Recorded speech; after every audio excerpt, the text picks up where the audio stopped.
Hey everyone. Happy, what is today? Tuesday, Galentine's Day, I realized it is. So happy Galentine's Day. I'm very excited to be here as a guest speaker for PSI Georgia Chapter's Facebook Live events. And I will give just a second for people to hop on before I introduce myself. And thank you so much for being here. Well, I might as well just jump in because I'm super excited and I hope you get as much from tonight as I have poured into this because it's something I'm very passionate about and I know PSI Georgia is very passionate about. So to begin, my name is Kristen Mize. I'm a therapist. I'm a licensed clinical social worker, a counselor, a therapist, whatever you'd like to call me. I am a private practitioner in Marietta, Georgia. And I specialize in maternal mental health, something very near and dear to my heart and I'm very passionate about. And in addition, I am a member of the Program and Education Committee for PSI Georgia, which our passion on this committee and our mission is to educate as many people as we can with information about perinatal mood and anxiety disorders, along with how to get help and what resources you can access. So I'm very excited to be here tonight. And what I will be talking to you about is postpartum anxiety and postpartum obsessive compulsive disorder. And please feel free to let me know where you are joining us from. Say hello. If something resonates with you during this discussion, please either make a comment or give a thumbs up, whatever you'd like to do. And I will, just so you know, I will be referencing my notes because I want to make sure I hit everything that that I have put into this for y'all. So, because it's really important. A lot of you may have seen my colleague and Vice President of PSI Georgia Chapter's discussion 2 weeks ago about postpartum depression and the baby blues. And so I feel like even though that's not talked about enough, certainly what I'm talking about tonight is talked about even less. So we kind of consider postpartum anxiety and OCD the cousins to postpartum depression. I like to think of them almost as like the redheaded stepchild, if you will, because there's certainly not enough attention given to them, but a lot of attention needed for them. So to begin, this is how this is going to work tonight. I'm going to first talk about postpartum anxiety, and then I'm going to talk about postpartum OCD so that you can differentiate between the two pretty clearly or as clearly as possible. Before I do so, just for sake of some housekeeping here, when I reference postpartum anxiety, it is extremely important to remember that women in the perinatal period, it considers anywhere from conception to postpartum a year and beyond, right? So pregnant women can suffer with this as well as postpartum women. Same with OCD. In addition, what is really important, and I really want to reach out to the men or the partners out there, is that men and partners too can experience symptoms of anxiety or OCD during their partner's pregnancy or postpartum period.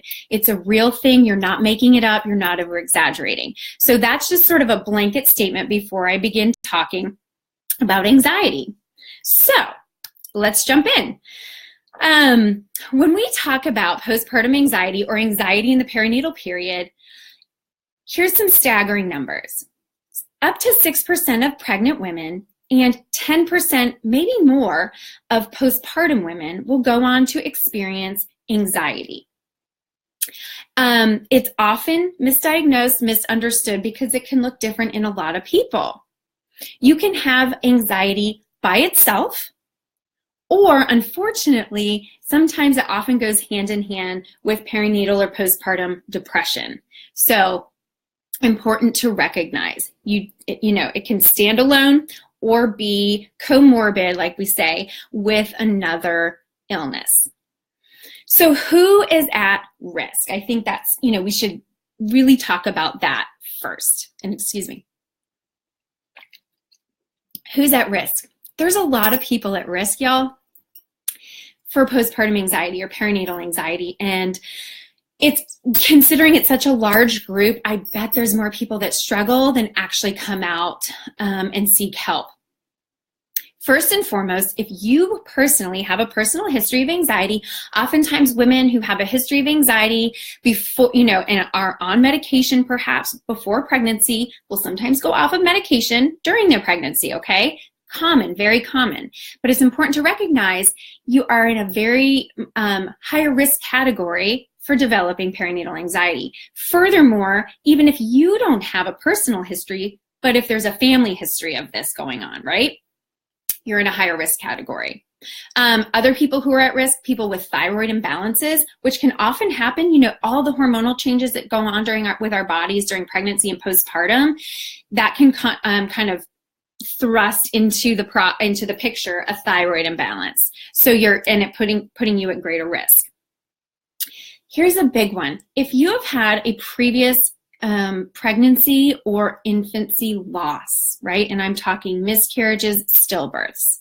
You are at a pretty high risk of going on to develop anxiety during your future pregnancies or postpartum periods. And I say that because clearly there's so much to worry about given the trauma and the grief that you've experienced from the past. So it just compounds your current or future pregnancies.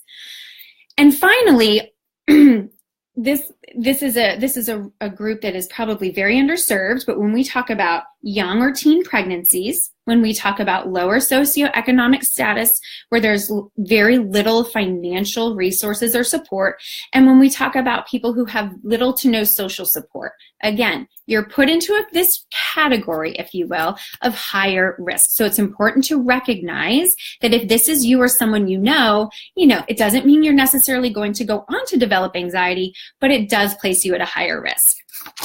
So that's a lot of categories of people. I don't know if that sounded like a lot to you, but it's exactly why we need to be having this conversation to make more people aware of the risk or the potential that they face, okay? So what are the symptoms of perinatal anxiety? And I kind of categorize them into 3 different areas. We have the physical symptoms, the mental, the psychological symptoms, and the behavioral signs or symptoms. And so certainly the physical symptoms, excuse me, go something like this: dizziness, nausea, sometimes headaches, physical tension in your body. It can be, sleep disturbances, lack of appetite disturbances. It can include, excuse me, racing heart, difficulty catching your breath. What else? Let me make sure. Heart racing, poor sleep, hot flashes even, okay? And if you think of a panic attack, sometimes, you almost have thoughts that you're dying, right? There is postpartum panic disorder, which is more recurrent panic attacks. So those are some of the physical symptoms, right? Some of the mental or psychological symptoms really come with our thoughts, okay? And so here we go. If you or someone is having constant worry, it doesn't stop. It doesn't relent. If you find yourself asking or know someone who asks themselves, what if, right? That is a big indicator of anxiety. What if my baby's not getting enough milk? What if I'm not a good enough mother? What if I drop my baby? What if my baby contracts an illness? What if something horrible happens to me or my partner? See, it doesn't always have to do with the baby in particular. You can have anxiety about something happening to yourself or someone you love. Very important to remember, okay? So that's the constant worry, and it's very difficult to turn it off, right? If you find that impeding your ability to find joyful moments with your child or your loved ones, that's what I would consider constant, okay? Lost my water. Oh, here it is, sorry. In tandem with that, but a little bit different, are racing thoughts. Racing thoughts don't necessarily have worry in their nature, but it can just be bouncing from one topic to the next, to the next, to the next. So it may be, I have to wash bottles. I need to, change diapers. I need to clean the house. It can also include thoughts that go back in your own past, bring up thoughts about your own childhood, about your own mother. So it's important to differentiate. It doesn't all have to be worry in nature, but it's that your brain cannot turn off. And with those two scenarios or those two categories of symptoms, we often ask moms, okay, time out. If you had the opportunity to shut that down, are you able to? Like, let's say you could, someone took care of the baby and the house was taken care of, and you could lay down for 2 hours or try and go to sleep at a decent time. Are you able to turn your brain off and do so? And if the answer is no, it could indicate a more serious problem with anxiety. And I'll talk in just a minute about how to get help. Another very common symptom of anxiety in pregnant and postpartum women or their partners is this feeling of impending doom. So that feeling when your heart is racing out of your chest and you're nervous, kind of like I am now, but there's appropriate levels of that, and then there's unhealthy levels of that. This is something that you feel day in and day out and have this feeling like something bad is going to happen, whether it's to you, to your child, to the world. I mean, we do live in a scary world these days, and so we actually are seeing a lot more women having more generalized anxiety of impending doom happening in the world around them. It's very valid. And so if you have this feeling in your chest or a sinking feeling in your stomach of impending doom, this is also a very telltale sign of dealing with anxiety. So those are some of the thought-based symptoms that you may experience in your mind as a pregnant or new mama or dad. Finally, I think it's important to recognize some of the behavioral signs of anxiety, and because this is where other people around, if you know someone who might be struggling with anxiety, you might be able to pick up on these things. Number one, if they are avoiding places that they normally used to go. And, of course, as a new mom with a new baby in flu season, you're not going to go out into public, right? But then let's say it's, you're at a small gathering and it's family and everyone's healthy, but you're avoiding that because of fear of something happening or fear of getting in a car accident on the way over. They are not having guests over to the home after a certain period where they've become, when you would think they would become adjusted. I don't know when that happens, but use your gut intuition on this, because a lot of times there's avoidance as a tactic when someone is having anxiety in a way to not have to deal with some of the triggers, right? And another sign is an inability to sit down and be still. Oftentimes, this is they're up washing bottles constantly, doing laundry, not allowing someone to help them with it. And some of this can be driven by the physical symptoms of anxiety. To sit with them does not feel good, okay? If your heart is racing and you're sitting down, what do you want to do? You want to get up. It's hard to lay down and take a nap. Or if you're having racing thoughts or constantly worrying about something, you're going to want to get up and try and do something that you can either distract yourself with or control the worry So that's another telltale sign, right? All right, so here are the symptoms. Here's who's at risk, but then what? Now what happens? I have 5 things I want to say about now what, and I like to give people numbers so they know what to expect. First and foremost, this is real. Anxiety is real. It is not something you're making up. It is not something you're overreacting to. It is not you being a bad parent. It is not you failing at being a parent. It is real. And there are many ways that this can come about, both, in our environment and stressors there, but also chemically and hormonally. So it's a real thing. It's valid. Secondly, there is help for this. So there's hope that you can get better, and you are not always going to feel this bad. I promise you, there is hope. So that being said, here is step number 3, or the third thing I want to say about now what, and this is the most important. Tell someone what you're experiencing. First, you may want to start with a loved one, someone who's trusted. This may not be your partner. Let's be real, okay? It could be your own mother, or it could be a best friend. once you are, and let them know, look, I'm having these strange thoughts, I'm having these fears, it won't turn off, I don't feel right.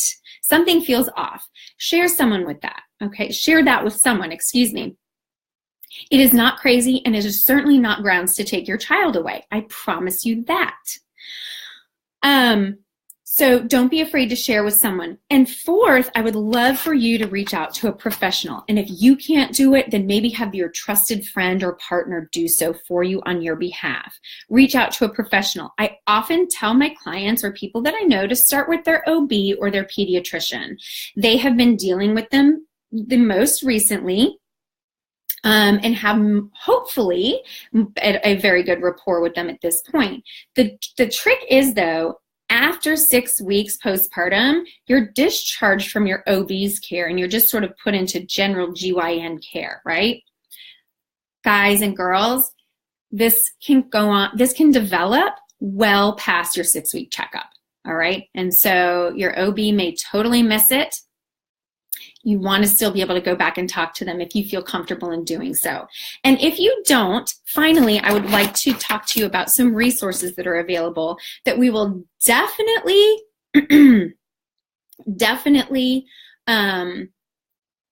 post the information for below. We have Postpartum Support International Georgia chapter, which specifically gives you links to resources and providers in Georgia who have been vetted and who specialize in this kind of thing, right?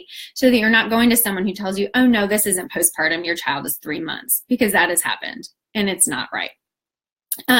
So there's that information. There's also the mother organization, the international organization called Postpartum Support International. Amazing resources there. There's a warm line there. You can call and ask questions and talk to them. They will call you back. They will try and connect you to the appropriate resources for your needs, okay?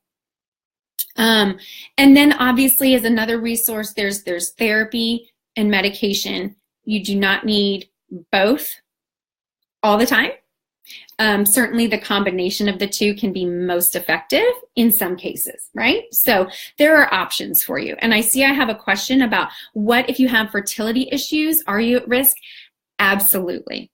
Absolutely. If you have gone through the trials and tribulations of difficulty getting pregnant, going through the process of medication, doctor's appointments. I mean, there is a whole slew of steps in the process, not just physical, but emotional, then you are certainly put at greater risk for going on to develop anxiety.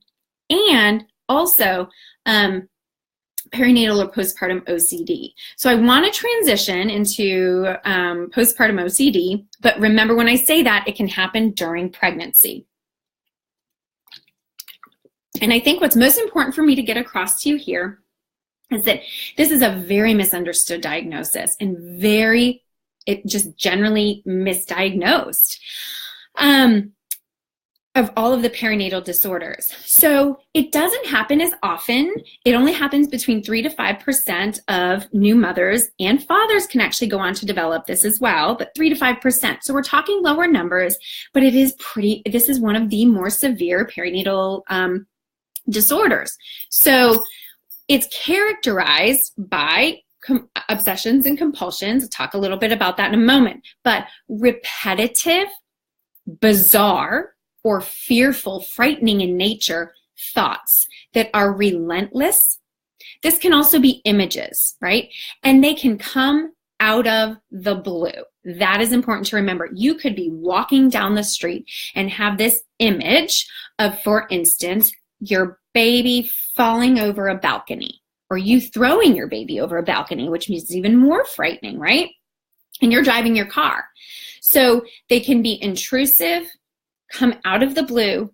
They're often repetitive. Here is the kicker. They are typically horrifying, or the person fears intensively acting on any of the images or thoughts that they experience, okay? I'll go into a little bit about that more in a second. These thoughts are anxiety-driven.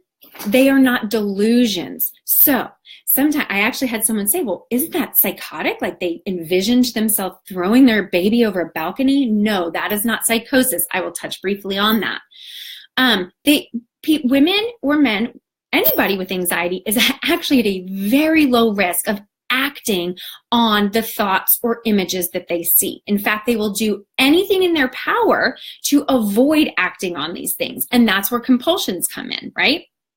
So risk factors include a lot of the same risk factors as those who are at risk for perinatal anxiety. This certainly includes women who have had infertility or previous pregnancy or infant loss, right? Because there's, again, so much that comes out of their control when there is a new pregnancy and you've experienced such a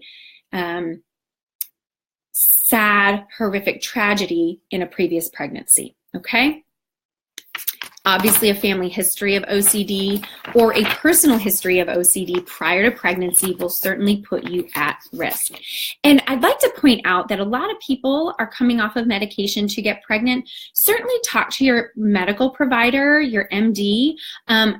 I think there's a lot of myths about medications during pregnancy and during breastfeeding that can be debunked if you do talk to the right professional person. I cannot prescribe medicine, so I am not, saying yay or nay on medicine, but just to put that out there, that a lot of people come off of medication in fear of harming themselves or baby, and a lot of those fears may be put to rest by talking to a medical provider, a reproductive psychiatrist, or even your OB about that. So the symptoms. Well, OCD, obsessive compulsive disorder, is characterized by obsessions and compulsions, clearly. The obsessions in this particular illness, the perinatal period, often, like I said, they're intrusive. They come in, you cannot block them, they're there, they just show up. They are persistent. They continue to come no matter what you try and do. They are repetitive. They can also be images, as I mentioned. And again, the caveat here is it's extremely upsetting to the person. It's horrifying. They want to do anything in their power or control to avoid having that happen. So the compulsions are usually a behavior, not usually, but it is a behavior or an act to undo the obsessive thought. So and they're repeated over and over again. If we think about contamination, what if my baby gets contaminated? Or what if I contaminate my baby, right? And that thought is on repeat and constant and relentless. The compulsion would be, and this is a pretty simple or basic one that can happen, is we would wash our hands repetitively, not really ever feeling reassured that our hands are truly clean. There's a constant feeling of, but did I really do everything I could?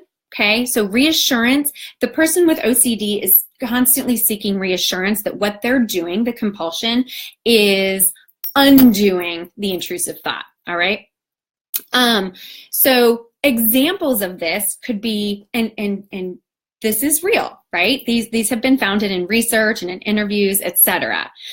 And I will talk a little bit about what is postpartum OCD, scary thoughts or intrusive thoughts. Yes. So, right. Some of the thoughts that have been documented are scary to the individual. Things like, what if that knife in my kitchen jumps out of the knife block and into my baby and stabs my baby and my baby is dead? Okay. So the compulsion would be, hide all the knives, send all the knives away. And right? Does that seem a little bizarre? Do we know in reality that a knife can just magically jump from the knife block and stab the baby? Right. Realistically speaking, no, that seems 99.9% highly unlikely, but the person with postpartum or perinatal OCD cannot feel 100% reassured that it won't do that. Other scary thoughts. What if I drown my baby in the bathtub while I'm bathing? So the compulsion would be avoid bath time or avoid being alone with baby in the house, or have somebody else bathe baby for however long that these symptoms continue. some of the other thoughts are, what if I forget my child in the car? So it's constant checking. The compulsion would be more of a checking behavior. So those are just some examples of or SIDS. SIDS is a big one. What if baby dies, in the middle of the night? And so we're constantly checking and we're losing sleep. The key take-home point here of postpartum OCD is that these thoughts are horrifying to the individual who thinks of them, right? If someone has postpartum psychosis, these thoughts do not seem horrifying, and in fact, they seem okay to do. If you know of someone who is having thoughts of harming themselves or their child who doesn't seem horrified by them, that person needs to go to the emergency room right away. Beyond that, if you are having symptoms of postpartum OCD, that's where you would start reaching out to a professional. Not start reaching out, but reach out to a professional and begin the process of getting help, because there's definitely help for that. And it's taking away your joy of spending time with, your child or your family during this very critical time. So I believe that is it. I hope that I have answered or some of the questions you may have had going into this, and I open it up to any questions. I know I've gone a little over, but happy to answer questions, or certainly can post responses to questions after this ends. So if there are no questions, then I will end on this note. We are excited to be doing a series of these videos, and in 2 weeks, PSI Georgia will be having a guest on to talk about cultural implications and considerations when we're talking about maternal mental health. And super excited about that. It's going to be Tuesday, February 27th at 9 p.m. on this page, and we do hope that you will listen in for that. So thanks so much for your time. I know it was a little over, and I hope that you received information to either help yourself or someone that you know or love. Thanks again. Good night.